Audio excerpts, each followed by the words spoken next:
Alice's Adventures in Wonderland by Lewis Carroll. Chapter 3. A Caucus Race and a Long Tail. They were indeed a queer-looking party that assembled on the bank. The birds with draggled feathers, the animals with their fur clinging close to them, and all dripping wet, cross, and uncomfortable. The first question, of course, was how to get dry again. They had a consultation about this, and after a few minutes, it seemed quite natural to Alice to find herself talking familiarly with them, as if she had known them all her life. Indeed, she had quite a long argument with the Lory, who at last turned sulky and would only say, "I am older than you and must know better." And this Alice would not allow without knowing how old it was, and as the Lory positively refused to tell its age, there was no more to be said. At last the mouse, who seemed to be a person of authority among them, called out, "Sit down, all of you, and listen to me. I'll soon make you dry enough." They all sat down at once in a large ring with the mouse in the middle. Alice kept her eyes anxiously fixed on it, for she felt sure she would catch a bad cold if she did not get dry very soon. "Ahem," said the mouse, with an important air. "Are you all ready? This is the driest thing I know. Silence all round, if you please." William the Conqueror, whose cause was favored by the Pope, was soon submitted to by the English, who wanted leaders and had been of late much accustomed to usurpation and conquest. Edmund and Morcar, the Earls of Mercia and Northumbria. "Ugh," said the Lory with a shiver. "I beg your pardon," said the mouse, frowning, but very politely. "Did you speak?" "Not I," said the Lory hastily. "I thought you did," said the mouse. "I proceed. Edwin and Morcar, the Earls of Mercia and Northumbria, declared for him, and even Stigand, the patriotic Archbishop of Canterbury, found it advisable." "Found what?" said the duck. "Found it," the mouse replied rather crossly. "Of course you know what it means." "I know what it means well enough when I find a thing," said the duck. "It's generally a frog or a worm. The question is, what did the Archbishop find?" The mouse did not notice this question, but hurriedly went on. "Found it advisable to go with Edgar Atheling to meet William and offer him the crown. William's conduct at first was moderate, but the insolence of his Normans—" "How are you getting on now, my dear?"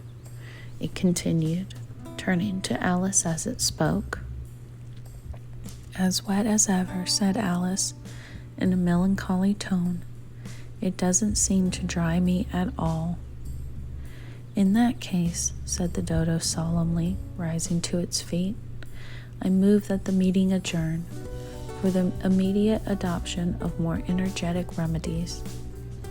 "Speak English," said the eaglet. "I don't know the meaning of half those long words. And what's more, I don't believe you do either." And the eaglet bent down its head to hide a smile. Some of the other birds tittered audibly. "What I was going to say," said the dodo in an offended tone, "was that the best thing to get us dry would be a caucus race." "What is a caucus race?" said Alice. Not that she wanted much to know, but the dodo had paused as if it thought that somebody ought to speak. No one else seemed inclined to say anything. "Why," said the dodo, "the best way to explain it is to do it. And as you might like to try the thing yourself, Some winter day I will tell you how the dodo managed it. First, it marked out a race course in a sort of circle. The exact shape doesn't matter, it said. And then all the party were placed along the course here and there. There was no 1, 2, 3 and away, but they began running when they liked and left off when they liked, so that it was not easy to know when the race was over. However, when they had been running half an hour or so and were quite dry again, the dodo suddenly called out, "The race is over." And they all crowded round it, panting and asking, "But who has won?" This question the dodo could not answer without a great deal of thought, and it sat for a long time with one finger pressed upon its forehead, the position in which you usually see Shakespeare in the pictures of him, while the rest waited in silence. At last the dodo said, "Everybody has won, and all must have prizes." "But who is to give the prizes?" quite a chorus of voices asked. "Why, she, of course," said the dodo, pointing to Alice with one finger, and the whole party at once crowded round her, calling out in a confused way, "Prizes, prizes." Alice had no idea what to do, and in despair she put her hand in her pocket and pulled out a box of comfits. Luckily, the salt water had not gotten into it, and handed them round as prizes.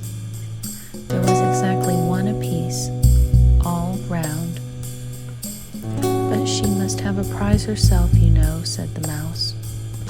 Of course, the dodo replied very gravely, "What else have you got in your pocket?" He went on, turning to Alice. "Only a thimble," said Alice sadly. "Hand it over here," said the dodo.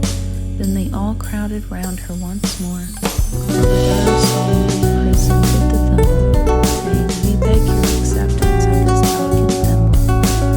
And when it had finished this short speech, they all cheered. Alice thought the whole thing very absurd, but they all looked so grave that she did not dare to laugh, and as she could not think of anything to say, she simply bowed, took the thimble, looking as solemn as she could. The next thing was to eat the comfits. This caused some noise and confusion, as the large birds complained that they could not taste theirs, and the small ones choked and had to be patted on the back. However, it was over at last, and they sat down again in a ring, and begged the mouse to tell them something more. "You promised to tell me your history, you know," said Alice, "and why it is you hate C and D," she added in a whisper, half afraid that it would be offended again. "Mine is a long and sad tale," said the mouse, turning to Alice and sighing.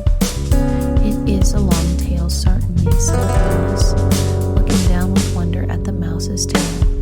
"But why do you call it sad?" And she kept on puzzling about it while the mouse was speaking. "You are not attending," said the mouse to Alice severely. "What are you thinking of?" "I beg your pardon," said Alice very humbly. "You had got to the fifth bend, I think." "I had not," cried the mouse, sharply and very angrily. "A knot," said Alice, always ready to make herself useful, and looking anxiously about her. "Oh, do let me help to undo it." "I shall do nothing of the sort," said the mouse, getting up and walking away. "You insult me by talking such nonsense." "I didn't mean it," pleaded poor Alice. "But you're so easily offended, you know." The mouse only growled in reply. "Please come back and finish your story," Alice called after it, and the others all joined in chorus. "Yes, please do." The mouse only shook its head impatiently and walked a little quicker. "What a pity it wouldn't stay," sighed the Glory, as soon as it was quite out of sight, and an old crab took the opportunity to her daughter, "Ah, my dear, let this be a lesson to you. Never lose your temper." "Hold your tongue, Ma," said the young crab, a little snappishly. "You're old enough to try the patience of an oyster." "I wish I had our Dinah here. I know I do," said Alice aloud, addressing nobody in particular. "She'd soon fetch it back." "And who is Dinah, if I might venture to ask the question?" said the Lory. Alice replied eagerly, for she was always ready to talk about her pet. "Dinah's our cat, and she's such a capital one for catching mice you can't think, and oh, I wish you could see her after the bird."